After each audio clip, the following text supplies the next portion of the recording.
আসসালামু আলাইকুম বন্ধুরা, আশা করি আপনারা সবাই ভালো আছেন। নতুন আরেকটা ভিডিওতে আপনাদের সবাইকে স্বাগত জানাচ্ছি। আপনারা সৌদি আরবে ফ্রি ভিসায় আসার পর অন্য আরেকটা কোম্পানিতে ট্রান্সফার অথবা কাফালা হবেন, যারা এই ধরনের বিষয়বস্তু নিয়ে বর্তমানে সৌদি আরবে আসার জন্য পরিকল্পনা করতেছেন, আপনারা জেনে রাখেন সৌদি আরবে বর্তমানে কিন্তু ফ্রি ভিসার যে কথাগুলো বলা হয়, এই ফ্রি ভিসা বলতে কোনো ভিসা আগেও ছিল না, এখনও কিন্তু নেই। এখন এই ফ্রি ভিসায় আসতেছেন, আসার পর আপনি কোম্পানি পরিবর্তন করে আরেকটা কোম্পানিতে কাজ করবেন, মানে আপনার কফিল পরিবর্তন করে অন্য আরেকটা ভালো কোনো কোম্পানিতে আপনার কাজ করবেন। এই উদ্দেশ্য নিয়ে কিন্তু অনেকেই বিদেশে আসেন। হয়তো আপনার নতুন প্রবাসী সৌদি আরবে যেই প্রবাসীটা অবস্থানরত রয়েছে, সে আপনাদেরকে এ ধরনের বুদ্ধি দিচ্ছে। এখন সেই বুদ্ধিটা ধরে যদি আপনি সৌদি আরবে অ্যাকচুয়াল আসেন, ফ্রি ভিসা সিস্টেমে আসার পর যদি মনে করেন যে আপনি সেই কোম্পানিতে যে যাচ্ছেন, মানে যার আন্ডারে আপনি যাচ্ছেন, অবশ্যই আপনার কফিল থাকবে। সেই কফিলের আন্ডারে আপনি আসতেছেন, কফিল যদি আপনাকে চায় অন্য আরেকটা কোম্পানিতে ট্রান্সফার দিবে, তাহলে দিতে পারে, আর যদি না চায় তাহলে কিন্তু দিবে না। এই বিষয়টা বাংলাদেশে থাকা অবস্থায় আপনি জেনে নেওয়ার চেষ্টা করবেন। আর দ্বিতীয় নাম্বারে যে বিষয়টা বলবো, বাই চান্স আপনি কোনো কোম্পানিতে ট্রান্সফার হতে পারলেন না কিংবা আপনার কফিল দিল না, তখন কিন্তু মহা একটা বিপদে পড়ে যাবেন আপনি। কারণ আমাদের বাংলাদেশের কালচার অনুযায়ী একটা ভিসা আপনি যদি নিতে যান, তাহলে ফ্রি ভিসা হোক, সাপ্লাই ভিসা হোক, আমেল মঞ্জিল হোক, আমেল সাওখাস হোক, যে কোনো ভিসায় হোক না কেন সৌদি আরবের, সেই ভিসাটা সর্বনিম্ন কিন্তু 3 লক্ষ টাকা দাম। সর্বোচ্চ তো রয়েছেই, কারো কাছ থেকে 5 লাখ, কারো কাছ থেকে 7 লাখ, কারো কাছ থেকে 8 লাখ, এরকম করে টাকা কিন্তু নেয়। তো এখন কথা হচ্ছে, আপনি 3 লাখ টাকা দিয়ে যদি একটা ফ্রি ভিসাতে আসেন সৌদি আরবে, ফ্রি ভিসা আমি আগেই বলেছি ফ্রি ভিসা কোনো ভিসা কিন্তু হয় না, তারপরেও সিস্টেম রয়েছে, অনেক প্রবাসীরা কাজ করে। সেক্ষেত্রে আমরা যেটা বুঝতে পারি, সেই ভিসা দিয়ে যদি আমরা আসি, আসার পর কোনো কারণবশত এই বিষয়টা পরিকল্পনা করে আসলাম, সেটা যদি না হয়, তাহলে কিন্তু মহা বিপদে পড়ে যাওয়ার সম্ভাবনা রয়েছে। যেমন আপনি 3 লাখ টাকা দিয়ে একটা ভিসা দিয়ে আসলেন, প্লাস আপনাকে কফিলের ফায়দা দিতে হবে প্রত্যেক মাসে। বর্তমান সময়ে কিন্তু 500 রিয়াল ফায়দা দিতে হয়। তাহলে 3 লাখ প্লাস আপনার প্রত্যেক মাসে কিন্তু 500 সৌদি রিয়াল দিতে হবে। আর ইকামা করার জন্য কিন্তু আপনার এক্সট্রা 1 বছরের জন্য 10,100 রিয়াল রেখে দিতে হবে। তাহলে টোটালি খরচ হচ্ছে আপনার 3 লাখ, প্লাস আরও 3 লাখ ধরেন। ইকামার খরচ তো 3 লাখের উপরেই চলে যাবে বর্তমানে, তারপরেও ধরেন 3 লাখ, তাহলে 3 3 6।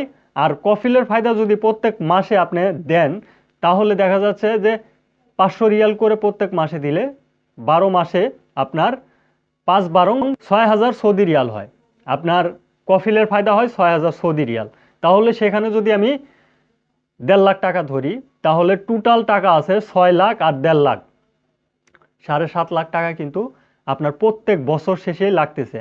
হয়তো 3 লাখ টাকা মাইনাস হয়ে যাবে, ভিসার দামটা আপনার প্রথম যেটা দিলেন সেই দামটা শুধুমাত্র মাইনাস হবে, আর বাকি যে টাকাগুলো 4.5 লাখ টাকা করে প্রত্যেক বছরে আপনার এই টাকাটা কিন্তু গুনতে হবে। এই টাকা প্লাস হবে, আমি ধরে নিলাম 4.5 লাখ টাকা। এখন বছর শেষে আপনি কত টাকা এই ফ্রি ভিসা দিয়ে ইনকাম করতে পারবেন, সেই বিষয়গুলোও কিন্তু আপনাকে ভেবে আসতে হবে। আপনি শুধুমাত্র যদি একটা বিষয় ভেবে আসেন, ফ্রি ভিসায় আসলাম, আসার পর আমি ভালো কোনো কোম্পানিতে ট্রান্সফার অথবা কাফালা হয়ে গেলাম, এই বিষয়গুলো আপনারা ভেবে আসার চেষ্টা করবেন না। কারণ সৌদি আরবের বর্তমান পরিস্থিতি খারাপ। অনেক প্রবাসী রয়েছেন যারা একেবারে কাজ জানেন না। কাজ জানা ছাড়া প্রবাসীরা কোনোভাবেই সিদ্ধান্ত নেওয়ার চেষ্টা করবেন না ফ্রি ভিসাতে আসার জন্য। কারণ আপনি ভাববেন একটা, সৌদি আরবে আসার পর অন্য আরেকটা হয়ে যাবে, তখন কিন্তু আপনার কোনো কিছুই আর করা থাকবে না।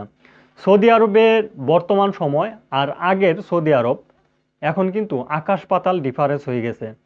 আগে সৌদি নাগরিকরা কাজ করতো না, এখন সৌদি নাগরিকরা কাজ করতেছে। প্রবাসীদের অভাব নেই, আপনি অলিতে গলিতে বাংলাদেশি, নেপালি, ইন্ডিয়ান প্রবাসীদেরকে পাবেন। তো সেক্ষেত্রে দেখা যেত যে আগে কিন্তু ইশারাগুলোতে দাঁড়িয়ে থাকলে কোনো পুলিশ কিন্তু ধরতো না প্রবাসীদেরকে, কারণ জানতো পুলিশ যে এরা আসলে আসছে এই কাজের জন্য। এখন যদি আপনি কোনো 4 রাস্তার মোড়ে, যেটা ইশারা বলা হয়, সেই 4 রাস্তার মোড় ইশারাগুলোতে যদি দাঁড়িয়ে থাকেন, ডাইরেক্টলি কোনো কথা হবে না, আপনাকে গ্রেপ্তার করে নিয়ে যাবে সফর জেলে। সফর জেলের মাধ্যমে দীর্ঘ কিছুদিন জেল খাটানোর পর বাংলাদেশে ব্যাক করে দিবে। আর আজীবনের জন্য আপনি সৌদি আরবের কোনো ভিসাতেই ঢুকতে পারবেন না। তো এই ধরনের সিচুয়েশন, এই ধরনের পরিকল্পনা নিয়ে আপনাদেরকে আসতে হবে। শুধুমাত্র আপনি একটা পরিকল্পনা করলেন যে সৌদি আরবে ফ্রি ভিসা আসবেন, একজন প্রবাসী বলেছে কিংবা একজন ভাই বলেছে সৌদি আরবের একটা ফ্রি ভিসা আসার পর সে ট্রান্সফার করে নিবে, কাফালা করে নিবে। যখন আপনি সৌদি আরবে অ্যাকচুয়াল চলে আসবেন তখন কিন্তু বিপদে পড়ে যাওয়ার সম্ভাবনা আপনার সবচাইতে বেশি থাকে, কারণ ফ্রি ভিসায় বর্তমানে অনেকটাই রিস্ক বেশি। যেহেতু সাপ্লাই কোম্পানি এখন ম্যাক্সিমাম হয়ে থাকে, আর ফ্রি ভিসাগুলোতেও যদি আপনাদের কারো ভিসা দেওয়া হয়, আপনি মুফাটা চেক করে নেওয়ার চেষ্টা করবেন, কারণ মুফার কথাটা আমি প্রায় ম্যাক্সিমাম ভিডিওতে আপনাদেরকে জানানোর চেষ্টা করি যে সৌদি আরবের একটা ভিসা চেক করার জন্য প্রথম ধাপই হচ্ছে মুফা। মুফাতে আপনার কোম্পানির নাম প্লাস আপনার কি কাজে আপনি সৌদি আরবে আসতেছেন সেই বিষয়গুলোও কিন্তু লেখা থাকে। ধরলাম আপনি ফ্রি ভিসা আসতেছেন, এখন আপনার লোড আনলোড পেশাতে সৌদি আরবে এন্ট্রি করেছেন, এখন আপনি কাজ করতেছেন ওয়েল্ডারের কিংবা ইলেকট্রিশিয়ানের, এ ধরনের কাজগুলো করতেছেন। তখন যদি ওই প্রতিষ্ঠানে যেখানে আপনি কাজ করতেছেন সেই প্রতিষ্ঠানে যদি পুলিশ চলে আসে, আসার পর দেখবে যে আপনি ইলেকট্রিশিয়ানের কাজ করতেছেন অথবা অন্য কোনো কাজ করতেছেন, আপনার ইকামারটা চেক করে দেখবে যে আপনি আসলে আসছেন লোড আনলোডে। লোড আনলোডের কিন্তু পেশা হয়ে থাকে সৌদি আরবে। আপনারা অনেকে হয়তো জানেন না যে লোড আনলোডের কোন পেশা, এটা কিন্তু অনেকে জানেন না। একটু বিস্তারিত বলি, সে বিষয়টা হচ্ছে হয়তো কোনো সৌদি কিংবা কোনো বাঙালি কিংবা যে কোনো দেশের নাগরিক সৌদি আরবে অবস্থানরত রয়েছে, ফ্যামিলি নিয়ে একটা ফ্যামিলি বাসাতে থাকে। একটা ফ্যামিলি বাসাতে অনেক কিছুই কিন্তু রয়েছে, ফ্রিজ রয়েছে, টিভি রয়েছে, ড্রেসিং টেবিল রয়েছে, আলমারি রয়েছে, ইত্যাদি বিভিন্ন ধরনের জিনিসপত্র মালামাল রয়েছে। এই মালামালগুলো কিন্তু এখন দাম্মাম থেকে যেহেতু রিয়াদে চলে যাবে অথবা রিয়াদ থেকে জেদ্দাতে চলে যাবে, সেই মালামালগুলো কিন্তু সে ট্রাকে করে নিয়ে যাবে। আর এই যে ট্রাকে ওঠানোর এবং নামানোর জন্য এক্সট্রা একটা কর্মী রয়েছে, সেই কর্মীর নামই হচ্ছে লোড আনলোড। এই লোড আনলোডের কর্মীদের কাজই হচ্ছে কেউ যদি বাসা ছেড়ে অন্য কোনো বাসাতে চলে যায়, তার যে মালামালগুলো থাকে সেই মালামালগুলো তাকে লোড দেয়, আবার সেই মালামালগুলো নিয়ে যে নতুন যে বাসাটা নিল সেই বাসাতে নামিয়ে দেয়। এটাই হচ্ছে লোড আনলোডের পেশা। আর এই পেশাতেই এখন ম্যাক্সিমাম দেখা যাচ্ছে যে আমাদের প্রবাসীদেরকে সৌদি আরবে আনতেছে। সাপ্লাই কোম্পানি বলেন, ফ্রি ভিসা বলেন, এই পেশাতে আসতেছে। মানে এই পেশাতে কোনো প্রফেশনাল টেস্ট দিতে হয় না। সৌদি আরবে কিন্তু বর্তমানে প্রফেশনাল টেস্ট দেওয়ার কারণে এই ধরনের পেশাতে আপনাদেরকে আনতেছে।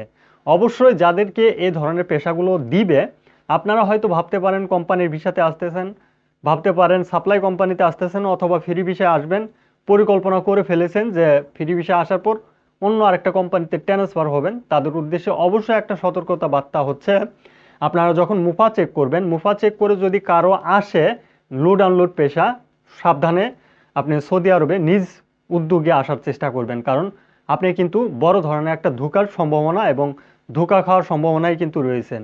সেই বিষয়টা অবশ্যই জেনে বুঝে এবং মেনে আসার চেষ্টা করবেন। আশা করি যে বিষয়গুলো আপনাদেরকে বললাম এই বিষয়গুলো আপনারা বুঝতে পারছেন। যারা ফ্রি ভিসায় বর্তমান সময়ে সৌদি আরবে আসতে চাচ্ছেন, যে ধরনের পরিকল্পনায় করেন না কেন একটু আমাদেরকে জানানোর চেষ্টা করবেন। আমাদেরকে জানানোর জন্য ভিডিওর কমেন্ট বক্স খোলা রয়েছে, আপনারা অবশ্যই কমেন্ট করবেন। আপনি কোন ভিসাতে কোন পদে আসতেছেন সে বিষয়টা অবশ্যই কমেন্ট করবেন। আশা করি আপনারা বুঝতে পারছেন। আজকের ভিডিওটি এ পর্যন্তই। ধন্যবাদ সবাইকে। সালামু আলাইকুম।